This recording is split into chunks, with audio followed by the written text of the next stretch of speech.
நீங்கள் ஒரு பெண்ணாக இருக்கிற பட்சத்தில் உங்களுடைய கணவனை உங்களுக்கு பிடிக்கவே இல்லை, உங்கள் அப்பா அம்மா கட்டி வச்சுட்டாங்க இப்படி ஒரு மாப்பிள்ளையை அப்படிங்கும்போது அவரை உங்களுக்கு பிடிக்கவே இல்லைன்னா உங்களுக்கு தாழ்வு மனப்பான்மை ஏற்படும். பிடிக்காத ஒருத்தரோட வாழ்கிறோமே, பிடித்த ஒருத்தரோட வாழ முடியலையே, அந்த அளவுக்கு தைரியம் நமக்கு இல்லையே, அந்த அளவுக்கு துணிச்சல் நமக்கு இல்லையே அப்படிங்கிற அந்த தாழ்வு மனப்பான்மை உங்களுக்கு ஏற்படும். பிடிக்காதவர்களுடைய உணர்ச்சிகளை புரிஞ்சிக்க வேண்டியது இருக்குது. பிடிக்காத ஒருவருக்கு உதவி செய்ய வேண்டியது இருக்குது. பிடிக்காத ஒருவருடன் புணர்ச்சியில் ஈடுபட வேண்டியிருக்கு, உடல் வைத்து கொள்ள வேண்டியிருக்கிறது. என்ன ஒரு கால கொடுமை பாருங்கள். இது ஒரு பிடிக்காத ஒருவருடன் உடல் வைத்துக் கொள்வது என்பது ஒரு பாலியல் பலாத்காரம் தான். நம்மளே விருப்பப்பட்டு, அது சமூகமே ஒன்று சேர்ந்து மிரட்டி உடலுறவில் ஈடுபட வைக்கிற ஒரு நிகழ்வு. அதனால் பிடிக்காதவங்கள கல்யாணம் பண்ணிக்கிட்டா அது ஆண்களுக்காக இருந்தாலும் சரி, பெண்களுக்காக இருந்தாலும் சரி, தாழ்வு மனப்பான்மை ஏற்படும்.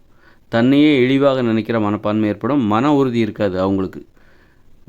ஒரு பெண்ணுக்கு தனது கணவன் பிடிக்கவில்லை என்றால் அந்த பெண்ணுக்கு மன உறுதி இருக்காது, மன வலிமை குறைஞ்சி போயிடும், தன்னம்பிக்கை இருக்காது, கோழையாகவும் மாறி விடுவார் அந்த பெண். அதுபோல் ஒரு ஆணுக்கும் ஒரு பிடிக்காத ஒரு மனைவியை அவன் கல்யாணம் பண்ணுறான்னு வைங்க, அவங்க அப்பா அம்மா பார்த்து கல்யாணம் பண்ணி வைக்கிறாங்க, அல்லது அவனுக்கே ஒரு சரியான துணையை தேர்ந்தெடுக்கிற அறிவு அவனுக்கு இல்லை, அப்போ ஒரு துணையை தேர்ந்தெடுக்கிறான். ஆனால் அது பிடிக்கலைங்கிறது அப்புறமா தெரிய வருது. பிரியவும் முடியாத சூழ்நிலையில் அந்த ஆணுக்கு என்ன நிகழும் என்றால் அவன் தாழ்வு மனப்பான்மையில் சிக்கிக்கொள்வான், தன்னம்பிக்கையை இழந்து விடுவான், மன உறுதி என்பது அவனிடம் இல்லாமல் போய்விடும், மன வலிமையும் இல்லாமல் போய்விடும், கோழையாக மாறிவிடுவான்.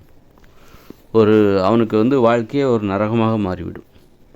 அதனால் பிடிச்சிருக்குங்கிறதுல பிடித்த ஒரு வாழ்க்கை துணை சரியாக தேர்ந்தெடுத்துட்டிங்கன்னா அதுவே உங்கள் வாழ்க்கையை பிரகாசமாக மாற்றிடும்.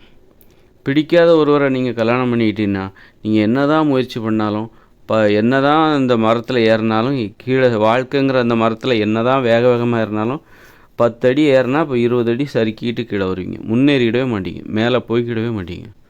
முன்னேற்றம் என்பது உங்கள் வாழ்க்கையில் இருக்காது. அதனால் பிடித்தவர்களாக பார்த்து, பிடிச்சிருக்கு அது பார்த்து நீங்கள் கல்யாணம் பண்ணிக்கிட்டிங்கன்னா வாழ்க்கை இன்பமயமாக அது மாறிவிடும்.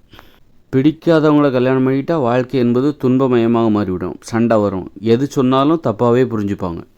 அது யாராக இருந்தாலும் சரி. ஒரு மனைவிக்கு கணவன் பிடிக்கலன்னா அந்த மனைவி என்ன சொன்னாலும் அந்த கணவன் தப்பாகவே புரிஞ்சுப்பான். அதுபோல் அந்த கணவனுக்கு மனைவியை பிடிக்கலன்னா அந்த கணவன் என்ன சொன்னாலும் அந்த மனைவியும் சரி, இவங்களுக்குள்ள ஒரு தவறான புரிதல்கள் தான் வரும். அதனால் சண்டைகள் வந்துக்கிட்டே இருக்கும், நிம்மதிங்கிறது இருக்காது. கடைசியில் என்ன ஆகும் அப்படின்னா நோய்கள் வந்துவிடும். பிடிக்காத ஒரு நண்பன், ஒரு ஆண் ஒரு பிடிக்காத ஒரு ஆணுடன் பழக முடியுமா, நட்பு வைத்துக்கொள்ள முடியுமா?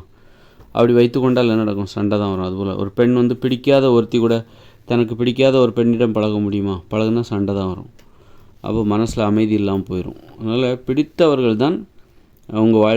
பிடித்தவர்களோடு பழகும்போது தான் வாழ்க்கையில் முன்னேற்றம் என்பது ஏற்படும்.